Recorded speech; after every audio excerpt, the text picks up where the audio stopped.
You, John Fitzgerald Kennedy, do solemnly swear I, John Fitzgerald Kennedy, do solemnly swear that you will faithfully execute the office of President of the United States that I will faithfully execute the office of President of the United States and will, to the best of your ability, and will, to the best of my ability, preserve, protect, and defend the Constitution of the United States. preserve, protect, and defend the Constitution of the United States. So help you God.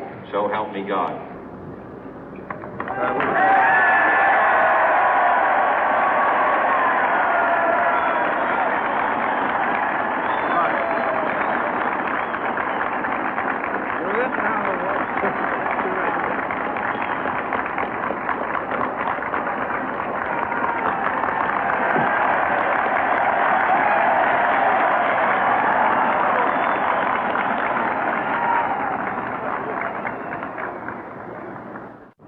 Vice President Johnson, Mr. Speaker, Mr. Chief Justice, President Eisenhower, Vice President Nixon, President Truman, Reverend clergy, fellow citizens.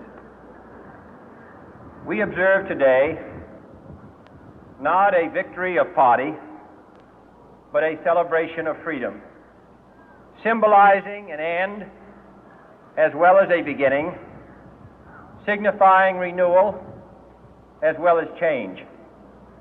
For I have sworn before you and Almighty God the same solemn oath our forebears prescribed nearly a century and 3/4 ago.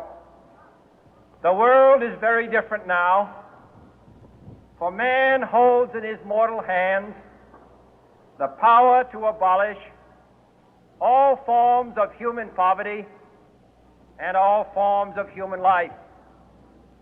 And yet the same revolutionary beliefs for which our forebears fought are still at issue around the globe. The belief that the rights of man come not from the generosity of the state, but from the hand of God. We dare not forget today that we are the heirs of that first revolution. Let the word go forth from this time and place to friend and foe alike that the torch has been passed to a new generation of Americans born in this century, tempered by war, disciplined by a hard and bitter peace, proud of our ancient heritage, and unwilling to witness or permit the slow undoing of those human rights to which this nation has always been committed and to which we are committed today at home and around the world.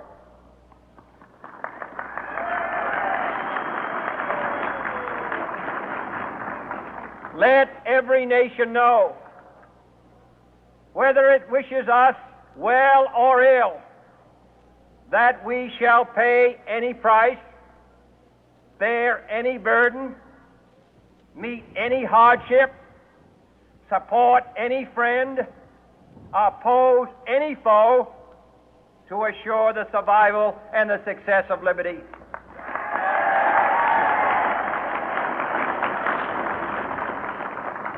This much we pledge and more. To those old allies whose cultural and spiritual origins we share, we pledge the loyalty of faithful friends. United, there is little we cannot do in a host of cooperative ventures. Divided, there is little we can do, for we dare not meet a powerful challenge at odds and split asunder. To those new states whom we welcome to the ranks of the free, we pledge our word that one form of colonial control shall not have passed away, merely to be replaced by a far more iron tyranny. We shall not always expect to find them supporting our view, but we shall always hope to find them strongly supporting their own freedom, and to remember that in the past, those who foolishly sought power by riding the back of the tiger ended up inside.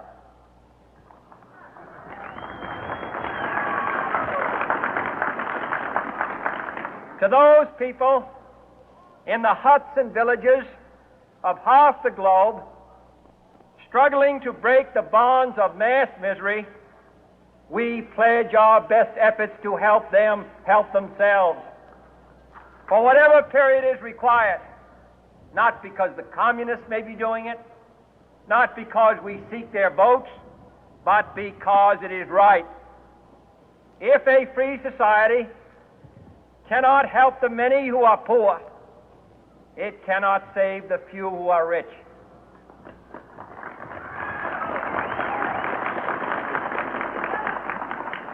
To our sister republics south of our border, we offer a special pledge to convert our good words into good deeds, in a new alliance for progress, to assist free men and free governments in casting off the chains of poverty. But this peaceful revolution of hope cannot become the prey of hostile powers. Let all our neighbors know that we shall join with them to oppose aggression or subversion anywhere in the Americas. And let every other power know that this hemisphere intends to remain the master of its own house.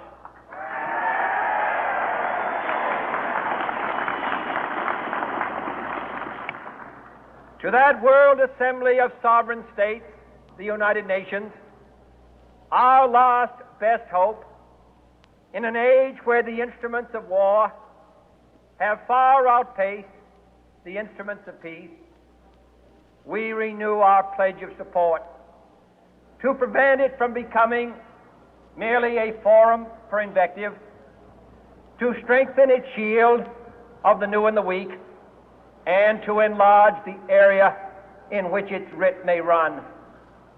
Finally, to those nations who would make themselves our adversary, we offer not a pledge, but a request that both sides begin anew the quest for peace.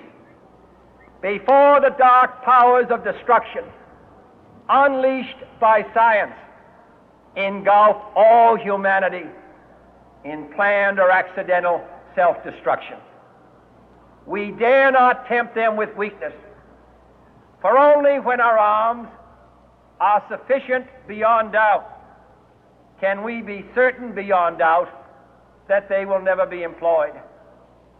But neither can two great and powerful groups of nations take comfort from our present course, both sides overburdened by the cost of modern weapons, both rightly alarmed by the steady spread of the deadly atom, yet both racing to alter that uncertain balance